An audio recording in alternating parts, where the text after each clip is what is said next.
Hello good morning, എല്ലാവർക്കും life ട്രക്കിലേക്ക് സ്വാഗതം. അപ്പോൾ ഇന്ന് നമ്മൾ പൂക്കളിടുന്നതിൻ്റെ 4ാമത്തെ ദിവസമാണ്. ഇന്ന് വിശാഖം നാളാണ് വരുന്നത്. അപ്പോൾ ഞാനിതാ വേഗം പൂക്കളിടുകയാണ്. കാരണം എനിക്ക് കുറച്ച് പരിപാടികളുണ്ട് ഇത് കഴിഞ്ഞിട്ട്. അപ്പോൾ ഞാൻ വേഗം വീഡിയോ കൂടുതൽ ഇതാക്കുന്നില്ല, ഞാൻ വേഗം പൂക്കളിടുകയാണ്. ഇന്ന് ഞാൻ മനസ്സിലൊരു ഡിസൈനൊക്കെ കണ്ടുവച്ചിട്ടാണ് പൂക്കളിടുന്നത്. അപ്പോൾ പെട്ടെന്ന് തീരുമെന്ന് വിചാരിക്കണോ, മറ്റേത് ഞാനിങ്ങനെ ആലോചിച്ച് എന്തിടും എന്നൊക്കെ ആലോചിച്ചിരിക്കാറാണ് പതിവ്. അപ്പോൾ ഇന്ന് ഞാൻ വേഗം എല്ലാം പെട്ടെന്ന് ചെയ്ത് തീർക്കുന്നതായിരിക്കും കേട്ടോ.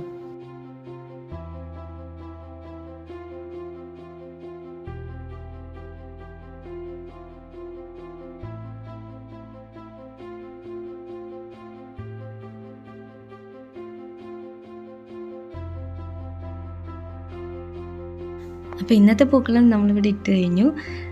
എനിക്ക് ഭയങ്കര ഇഷ്ടമായി, ഇട്ട് കഴിഞ്ഞു ഭയങ്കര ഇഷ്ടമായി. ഞാൻ ഇങ്ങനെയൊന്നും വരുമെന്ന് വിചാരിച്ചില്ല. നിങ്ങൾക്കും ഇഷ്ടമായി എന്ന് വിചാരിക്കുന്നു. അപ്പോൾ ആദ്യമായിട്ടാണ് എൻ്റെ വീഡിയോ കാണണമെങ്കിൽ എല്ലാവരും ഒന്ന് സബ്സ്ക്രൈബ് ചെയ്യുക. എല്ലാവർക്കും നല്ലൊരു ദിവസം ആശംസിക്കുന്നു. മറ്റൊരു വീഡിയോ ആയിട്ട് വരുന്നത് വരെ ബായ്.